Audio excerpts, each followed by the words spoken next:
Queremos darle la más cordial bienvenida a este espacio, a esta noche especial que el Señor nos da. Muy agradecidos con Dios de poder estar con ustedes una vez más para exponer esta palabra bendita, la palabra del Señor. Vamos a continuar en esta noche con la serie que estábamos viendo sobre beneficios de la justificación. Es una serie que Dios, como dije en días pasados, puso en mi corazón, dado que esta epístola a Romanos es tan maravillosa, ¿verdad? Que nos habla del beneficio redentor del Señor y tantas cosas maravillosas que Pablo nos habla ahí, inspirado por el Espíritu Santo.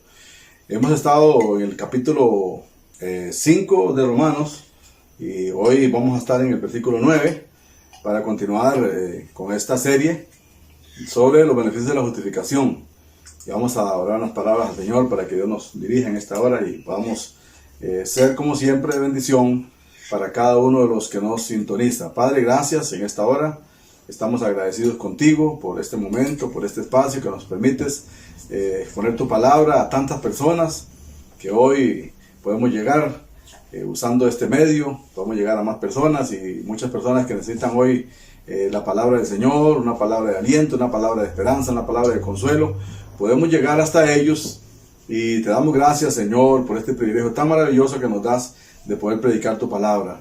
En el nombre de Jesús te damos gracias, Señor. Amén. Entonces hoy, como dije, vamos a estar en el versículo 9. Voy a leerlo, el capítulo 5 de Romanos. Dice así la palabra del Señor. Pues mucho más, estando ya justificados en su sangre, por él seremos salvos de la ira. Hay muchos, en la Biblia hay muchos pasajes que nos hablan a futuro, pasajes futuristas, ¿verdad? Que nos dan promesas a futuro, como por ejemplo Apocalipsis 1:7, donde dice que he aquí que vienen las nubes y todo ojo le verá, hablando de Jesús, y los que le traspasaron harán lamentación por él, sí, amén, dice Apocalipsis 1:7, dice, he aquí que vienen las nubes, o sea, esa palabra viene, significa que es un evento que está por producirse, que está por darse en el futuro, cuando Jesús venga a establecer su reino en esta tierra. Es un pasaje, como dije, que tiene una promesa extraordinaria, una promesa maravillosa, pero es una promesa a futuro. Eso no lo hemos visto todavía, obviamente todavía no ha sucedido, estamos en espera de esa maravillosa, que se cumpla esa maravillosa promesa. Obviamente todos estamos a la espera, muy contentos de que sabemos de que esa promesa que Dios usó al apóstol Juan en la isla de Patmos para que él diera esa promesa, ¿verdad? Esa promesa está por cumplirse y ciertamente, como lo dice ahí en Apocalipsis 1:7, ciertamente se cumplirá. También hay otro pasaje que está en 1 Tesalonicenses 4:17, donde Pablo está hablando a los hermanos sobre la venida del Señor también, y él les dice en el versículo 17, dice, luego nosotros, los que estemos vivos, los que hayamos quedado, dice, seremos arrebatados juntamente con los hermanos que van a resucitar, dice, y así estaremos con el Señor. Entonces, eso es otro pasaje, otra promesa maravillosa, pero es una promesa a futuro. Luego, Pablo dice, luego nosotros los que hayamos quedado, dice, recibiremos al Señor en el aire. O sea, es una promesa a futuro también. También encontramos otra promesa que se encuentra en Hechos 1:11, ¿verdad? Donde la Biblia dice que los discípulos del Señor, luego que el Señor ha ascendido al cielo, ellos están ahí, los 120 que estaban ahí en ese lugar tan maravilloso, ese día glorioso, que el Señor fue arrebatado al cielo, y dice que una nube lo ocultó de los ojos de ellos, y los discípulos están viendo al cielo, ¿verdad? Y dice que dos varones con vestiduras blancas, dos ángeles, se pararon a la par de ellos y les dijeron que por qué estaban mirando al cielo. Ese mismo Jesús les dice, concordando también con la promesa de Apocalipsis 1:7, ¿verdad? Hechos 1:11, dice que los ángeles les dijeron, a este mismo Jesús que ustedes han visto irse al cielo, ese mismo volverá, así como le habéis visto ir al cielo.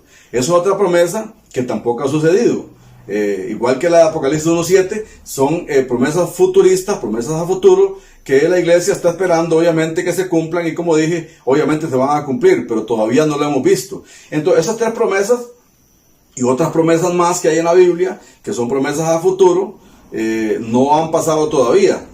Pero cuando Pablo en el versículo 9 del capítulo 5 de Romanos, nos dice allí, pues mucho más estando ya justificados. Entonces, la justificación no es una promesa, sino es una realidad presente. Es una cosa que nosotros no tenemos que esperar que suceda.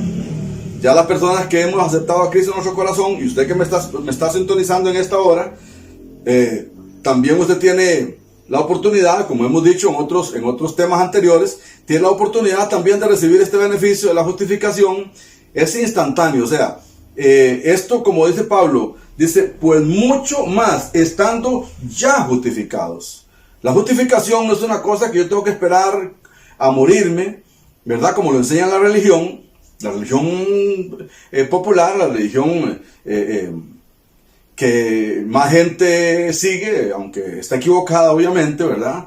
Es la religión que enseña que la persona tiene que morirse primero para ver dónde va a ir, y luego sus familiares, sus dolientes, sus amigos tendrán que pues seguir haciendo una serie de cosas para ver cómo hacen para poder llevarlo supuestamente a donde está el Señor. Es una incertidumbre tan terrible, ¿verdad? Que no saben para dónde van, para dónde fue el doliente, para dónde fue la mujer, la persona que murió, la mujer, el amigo, el papá, la mamá, el hermano. No saben ellos para dónde ha ido, entonces están con esa incertidumbre. Es por eso Pablo precisamente que habla a los hermanos de Tesalónica y les dice que ellos no deben de entristecerse como los otros no tienen esperanza. Nosotros tenemos esperanza. ¿Y cuál es la esperanza que tenemos nosotros? Bueno, porque lo que Pablo dice aquí en este pasaje, en este versículo 9, que dice que pues mucho más estando ya justificados. Y me gusta algo que es interesante, pues tenemos que ver el versículo 8, ¿verdad? Para que podamos ver ahí una cosa, algo lógico que Pablo dice. Dice, mas Dios muestra su amor con nosotros en que siendo aún pecadores, Cristo murió por nosotros. Entonces, dice Pablo, pues mucho más estando ya justificados. O sea, Pablo dice, si Cristo entregó su vida por nosotros y murió por nosotros siendo pecadores, dice, ¿cuánto más ahora que ya somos justificados? ¿Verdad? La justificación es un regalo instantáneo que Dios nos da en el momento que aceptamos a Cristo. Me gustaría que viéramos otro pasaje que está en el capítulo de Romanos, también capítulo 8 de Romanos, también la epístola de los Romanos, capítulo 8, versículo 28 en adelante. Ese sí lo vamos a leer. Es un pasaje un poquito, bueno, son 3 versículos que voy a leer en Romanos, capítulo 8, versículo 28 en adelante. Dice, y sabemos que a los que aman a Dios, todas las cosas les ayudan a bien. Esto es, a los que conforme a su propósito son llamados. Porque a los que antes conoció, también los predestinó para que fuesen hechos conformes a la imagen de su Hijo, para que Él sea el primogénito entre muchos hermanos. Y a los que predestinó, a estos también llamó, y a los que llamó, a estos también justificó, y a los que justificó, a estos también glorificó. Entonces, hay 4 cosas que Pablo dice allí, ¿verdad? Muy interesantes. Una gran promesa, una gran bendición, que estos pasajes deberíamos de verlos los creyentes todos los días, ¿verdad? Porque esos son pasajes muy, muy importantes de nuestra doctrina, que son un fundamento extraordinario en nuestra fe. Pablo dice que a los que predestinó, ¿verdad? El Señor nos predestinó a nosotros para esta salvación. Eso es lo mismo que dice Pedro en la primera epístola del apóstol Pedro, primera de Pedro 1:2. Pedro le escribe a los hermanos expatriados, los que estaban expatriados en otros lugares, y él les dice que el Señor les conoció a ellos según su presciencia. O sea, presciencia es una palabra compuesta que habla de un conocimiento previo. Presciencia. Ciencia es conocimiento y pres es antes. Entonces, lo que Pedro les está diciendo a ellos es que ellos fueron conocidos por Dios en la presciencia de Dios, en el conocimiento eterno de Dios. Él los había conocido y ya los había predestinado. Esto es lo que Pablo también dice aquí en este pasaje de Romanos. Dice que a los que predestinó, primeramente nos predestinó, ¿verdad? Él en la eternidad con Dios, ¿verdad? Eso fue lo mismo que el Señor le dijo también a Jeremías, de que antes de que él naciese ya el Señor lo había apartado para el ministerio profético que él le había dado. Entonces Dios nos conoció en la eternidad. Eso no podemos entenderlo muy bien porque es una cosa muy, muy profunda, pero Dios lo dice en su palabra y lo creemos con todo el corazón. Entonces, dice que a los que predestinó, a estos también llamó. Entonces, nos predestinó Luego nos llamó, cuando vinimos al Señor, no fue por casualidad. Cuando aceptamos a Cristo en nuestro corazón, hace 15, 10, 20 años, no sé, o ayer, o antier, no fue una casualidad.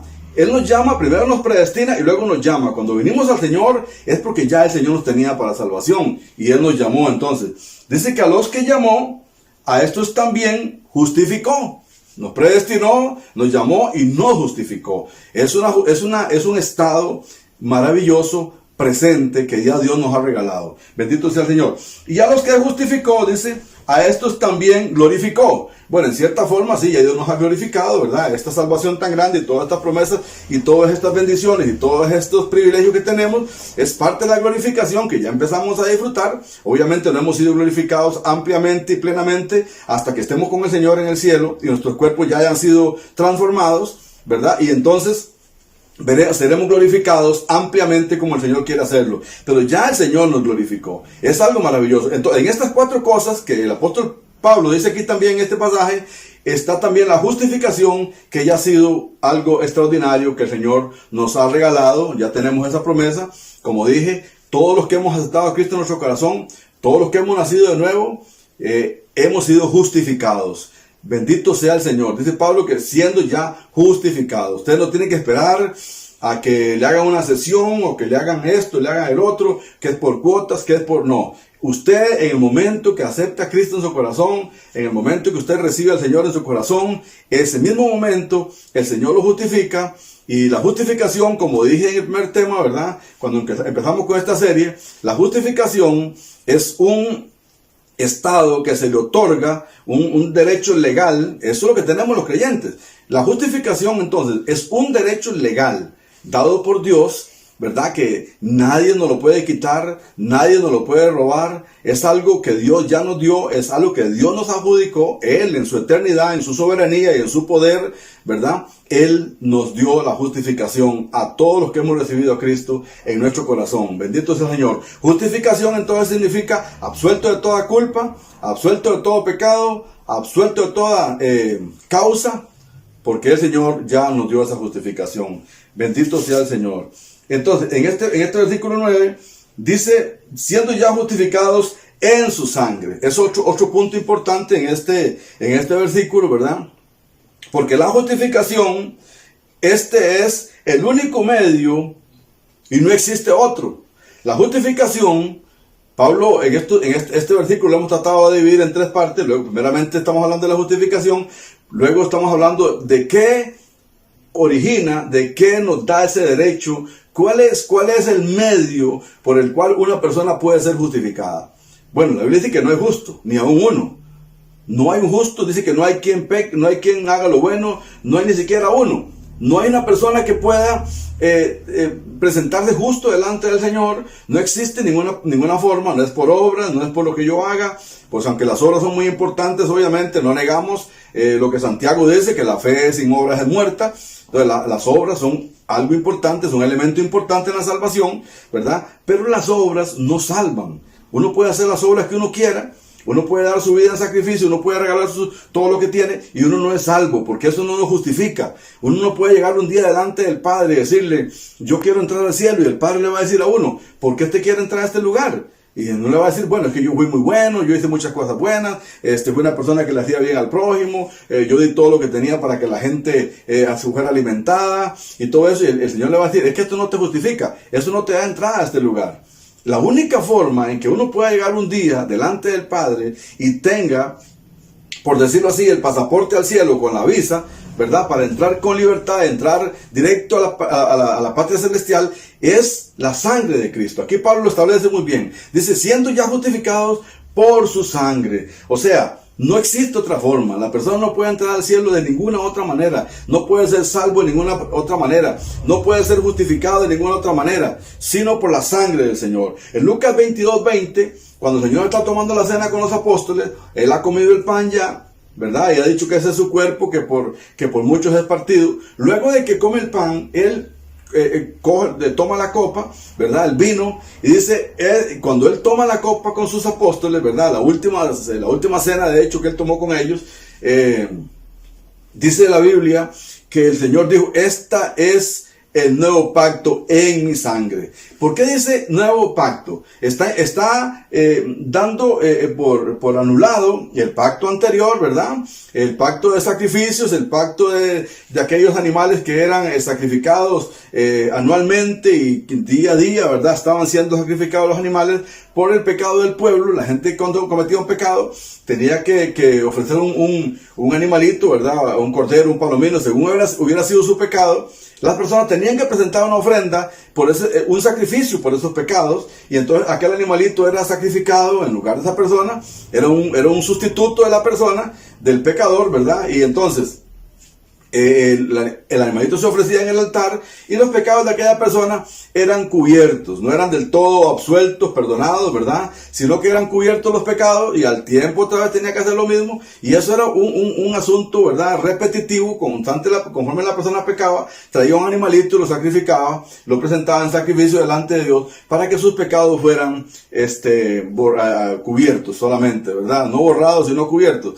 Entonces, cuando Jesús dice, este es el nuevo pacto, está hablando de un pacto diferente, está hablando de un pacto superior, está hablando de un pacto más sublime, más glorioso. Dice, este es el nuevo pacto en mi sangre. Ya no es en la sangre de los animalitos, en la sangre de los corderos, en la sangre de los palominos, en la sangre de un animal expiatorio, no. Ese pacto iba a ser en su sangre, en la sangre que él iba a derramar en la cruz del Calvario por todos los hombres. Entonces, él dice, este es el nuevo pacto en mi sangre. Esa es la sangre a la cual Pablo hace mención en el versículo 9, en el pasaje que estamos viendo en Romanos, ¿verdad? Dice Pablo, en su sangre, en la sangre de Cristo. Cuando nosotros venimos al Señor, su sangre, la sangre que él derramó en la cruz del Calvario, dice que nos limpia de todo pecado. Bendito sea el Señor. Hay un pasaje también que me gustaría leer, que está en Colosenses, un pasaje que es muy significativo para reforzar esto que estamos diciendo. Colosenses capítulo 2, versículos 13 al 15. Dice el apóstol Pablo así: y a vosotros, estando muertos en pecado y en la incircuncisión de vuestra carne, os dio vida juntamente con él, perdonando todos los pecados, anulando el acta de los decretos que había contra nosotros, que nos era contraria, quitándola de en medio y clavándola en la cruz. Y despojando a los principados y a las potestades, los exhibió públicamente, triunfando sobre ellos en la cruz. Este pasaje es un pasaje extraordinario, es un pasaje maravilloso, ¿verdad? Que nos da a nosotros el derecho legal que tenemos como creyentes, como hijos de Dios. Y repito, usted que me está viendo y que todavía no ha aceptado a Cristo en su corazón, usted también puede ser beneficiado con estos privilegios, por decirlo así, con estos beneficios tan grandes que estamos viendo. Dice Pablo que nosotros en otro tiempo, dice, estábamos muertos en nuestros pecados y en la incircuncisión, ¿verdad? Somos incircuncisos, éramos incircuncisos físicamente, pero nuestro corazón ha sido circuncidado también, ¿verdad? Dice, estando muertos en pecados y en la incircuncisión de vuestra carne, dice, nos dio vida juntamente con él, juntamente con Cristo, perdonándonos todos los pecados. O sea, todos los pecados de nosotros fueron borrados, todos los pecados de nosotros fueron cancelados. Dice anular, quiero decir unas palabras aquí, así, un poquito detenidamente para que podamos entender. Anular significa quitar una cosa. Anular es que algo no exista. Anular es algo que se hizo y fue cancelado, fue anulado, no existe ya, ¿verdad?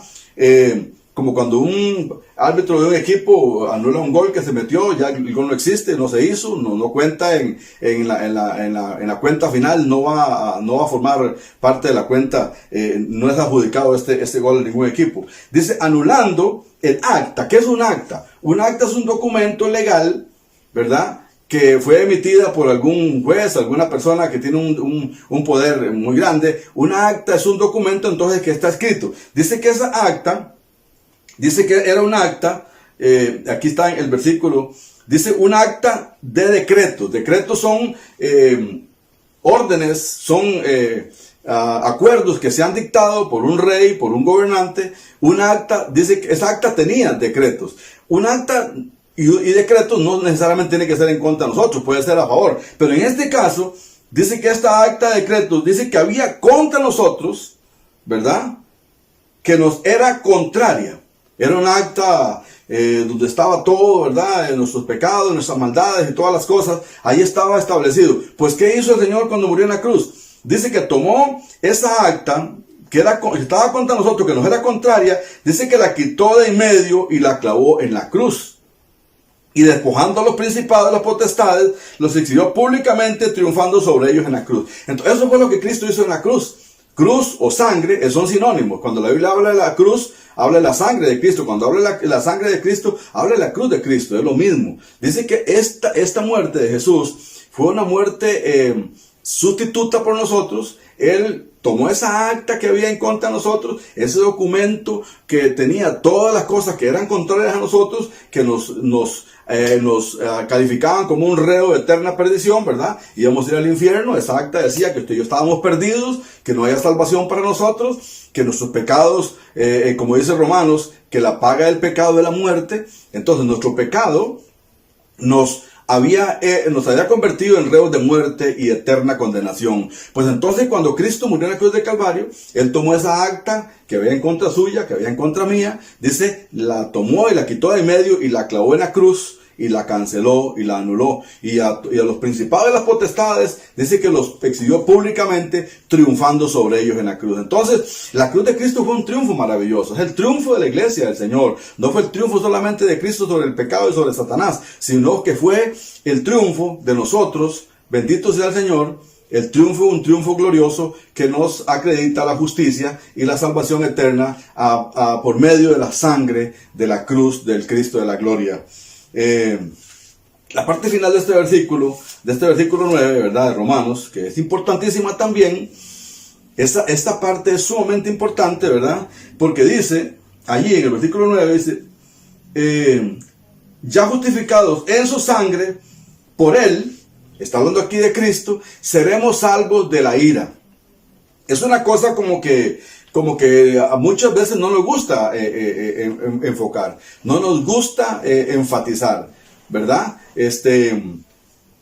Mucha gente, incluso muchas iglesias no hablan de juicio, no hablan de la ira de Dios, porque dicen que eso es asustar a la gente, porque dicen que eso es, la gente se va a ir, la gente se va a asustar. Pues eso es parte de este versículo. O sea, la ira de Dios y la bondad de Dios son las dos facetas de Dios, tan cierta una como la otra, ¿verdad? No es menos una que la otra. Aquí el apóstol Pablo dice que por Él seremos salvos de la ira. Entonces, la ira de Dios viene sobre esta tierra y está a punto de desatarse, ¿verdad? El pecado que hay en esta humanidad, la maldad que hay en esta humanidad, ya ha llegado a cantidades industriales. Y entonces ya Dios está cansado de este pecado, ya Dios está cansado de tanto pecar del hombre, ¿verdad? Y entonces, yo creo que ya Dios, según el dato bíblico, el dato profético, ya Dios está cansado, ya las profecías están cumplidas, ya el Señor está a punto de desatar su juicio. Primeramente va a llevarse a su iglesia, pero vendrá también un tiempo de juicio terrible. Si puede leer Apocalipsis capítulo 16, usted se dará cuenta que ahí hay 7 ángeles con 7 copas de la ira de Dios que van a ser derramadas en el tiempo del juicio de la gran tribulación, ¿verdad? Ahí hay unas catástrofes terribles, unas cosas terribles. Ya terminando el capítulo 16, creo que es en la última copa, dice la Biblia que Dios va a hacer que del cielo caigan granizos que van a pesar un talento. Un talento son como 22 kilos y medio, fíjese. Imagínese granizos que pesen 22 kilos. O sea, va a ser algo terrible. Y eso lo va a ver la humanidad. Van a venir los juicios de Dios sobre la tierra. La ira de Dios la hemos visto. Israel, el pueblo de Israel en el Antiguo Testamento fue muchas veces testigo de la ira de Dios. Fue testigo del amor de Dios. Fue testigo de la compasión de Dios. Fue testigo de la pasión y del amor tierno del Señor cuando los cuidó, cuando los protegió, cuando los guardó de sus enemigos, cuando les dio pan en el desierto, cuando les dio agua en el desierto, cuando les puso la nube en el desierto, la columna de nube que los guiaba. Ese es el amor y la compasión y la guianza de Dios. Pero también Israel fue testigo de la ira de Dios. Muchas veces Dios se enojó con el pueblo y mató 22,000, mataba así un montón de gente, ¿verdad? Porque Dios es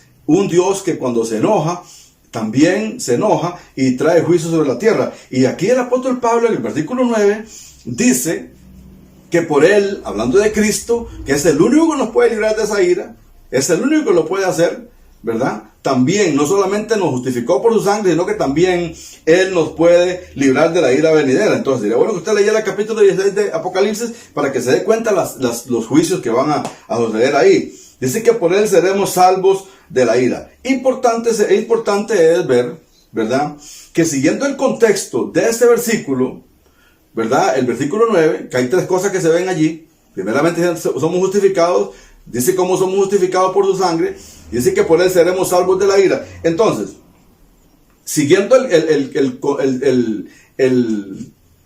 siguiendo el proceso lógico del versículo 9, entendemos de que solo aquellos que hayan sido justificados escaparán de la ira inminente de Dios.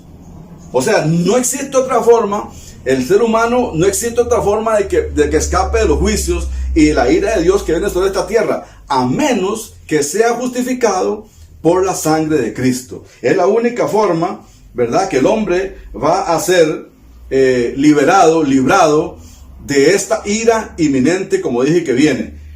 ¿Cómo lo hará?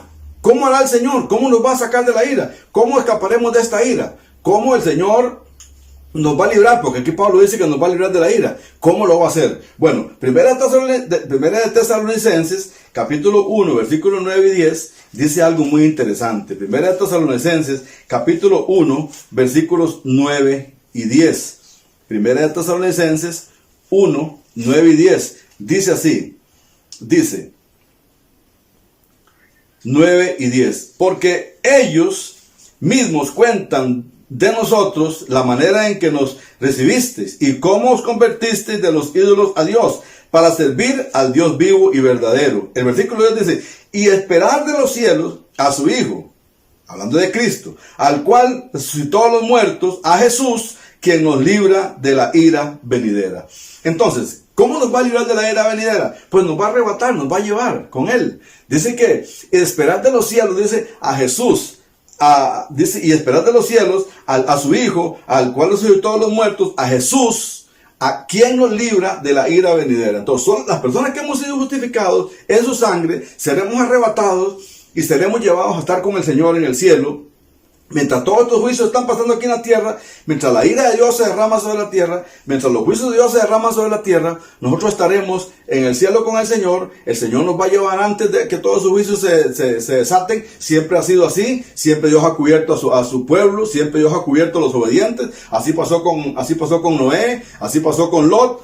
Y así ha pasado en la historia. Siempre que Dios va a derramar juicio sobre la tierra, siempre que Dios va a traer su ira sobre la tierra, Dios siempre ha guardado a sus hijos, Dios siempre ha protegido a sus hijos, Dios siempre ha puesto a sus hijos en el granero para que no les pase nada. Bendito sea el Señor. Pues ahora entonces, ¿cómo el Señor nos va a sacar de la ira? ¿Cómo el Señor Jesús nos va a librar de la ira? Pues llevándonos a estar con Él. Y aquí esto va a ser un asunto terrible. Aquí va a quedar la ira de Dios, aquí se va a desatar el juicio de Dios, pero nosotros estaremos con el Señor en el cielo. Entonces, aquí vemos la bondad, ¿verdad? En Romanos capítulo 11, versículo 22, cuando Pablo habla del pueblo de Israel, que fue el juicio de Dios los cortó, ¿verdad? Y llamó a los gentiles. Dice que el apóstol Pablo dice que Dios cortó a las ramas naturales, que era el pueblo de Israel, del olivo, y nos injertó a nosotros en lugar de ellos. Pero Pablo habla ahí, dice, en el versículo 22, dice que eso muestra la severidad y la bondad de Dios. La severidad dice para con Israel, los que pecaron, pero la bondad con nosotros, dice, los gentiles que fuimos injertados en el olivo, ¿verdad? Pero Pablo también dice que no debemos de jactarnos por eso, sino que debemos de tener temor, porque si Dios no perdonó a las ramas naturales, sino que las quitó, dice que tenemos que tener cuidado nosotros los gentiles, y verdad, y ser obedientes y leales a Dios, ¿verdad? Porque fuimos injertados contra naturaleza en el olivo verdadero. Pero lo que quiero enfatizar es el versículo 22, porque Pablo dice, habla de la bondad y la severidad de Dios. Dios es bueno, pero también es severo, ¿verdad? Dios es amoroso, pero también es un Dios que también, cuando derrama su ira, Él lo hace con mucha severidad. Entonces, vemos la bondad y la severidad de Dios. Entonces, ¿podemos hablar del amor de Dios? Claro que sí, pero también tenemos que hablar de la severidad de Dios y hablar de que los juicios de Dios vienen sobre la tierra y todas las personas que no obedezcan a Dios, todos aquellos que no hayan recibido a Cristo en su corazón, tendrán que pagar pues las consecuencias, por decirlo así, de su desobediencia, pasar por la ira de Dios. Bendito sea el Señor. Entonces, es importante lo que dice también Hebreos 10:31, dice que horrenda cosa es caer en manos de Dios vivo. Bendito sea el Señor. Entonces hemos visto en esta hora beneficios maravillosos de la justificación, ¿verdad? Extraordinarios, como que hemos sido justificados, ya hemos sido justificados por la sangre, y que también este beneficio maravilloso, extraordinario, súper maravilloso es que por él seremos salvos de la ira. Seremos llevados al cielo, como dije, estaremos con el Señor y la ira de Dios se va a desatar sobre esta tierra. Pero usted que me está viendo en esta hora, usted no tiene que pasar por ahí, usted no tiene que estar ahí. Si usted acepta a Cristo en su corazón, usted recibe al Señor en su corazón, el Señor dice que le sacará y le librará de la ira venidera. Yo le invito a que usted ahí donde está, pues reciba al Señor en su corazón, le acepta a Él en su corazón, le diga: Señor, yo quiero que vengas a mi vida, quiero que seas el Salvador y el Señor de mi vida, quiero que perdones todos mis pecados, quiero que el día que vengas, Señor, quiero estar contigo, irme contigo, no quiero pasar por la ira que viene sobre esta tierra, quiero que me limpies con tu sangre, quiero que me perdones, Señor, de todos mis pecados, y quiero que me salves en esta noche. Te recibo como mi Señor y como mi Salvador. En el nombre de Jesús te damos gracias. Gracias a Dios y te felicito por haber tomado esa decisión. Dios te bendiga, que sigas adelante y Dios te dé la fortaleza para que puedas serle fiel hasta el final. Y usted, hermano, que me está viendo, como siempre, alabe a Dios, dé gracias a Dios por estos beneficios tan maravillosos que ya se nos han adjudicado a usted y a mí, y cuidar esa salvación tan grande como dice el apóstol Pablo. Y usted que está enfermo, ahí en una cama, Señor, que ponga el Señor su mano poderosa sobre usted, que Dios sane sus huesos, sane su corazón, sane su cuerpo, para la gloria y la honra de nuestro Señor Jesucristo. Te damos gracias, Señor, y te damos bendiciones grandes por esta palabra maravillosa. Hay que compartir la palabra del Señor, hay que oír, aprender y compartir, es el lema de este ministerio, y que sigas adelante en el camino del Señor, que Dios te bendiga mucho, y que puedas amar a Dios con todo tu corazón. Gracias te damos, Señor, en esta noche, te bendecimos y te damos la gloria y la alabanza a ti, Padre Santo. A ti, Señor, la gloria y la exaltación. En el nombre de Jesús, gracias, Señor. Amén.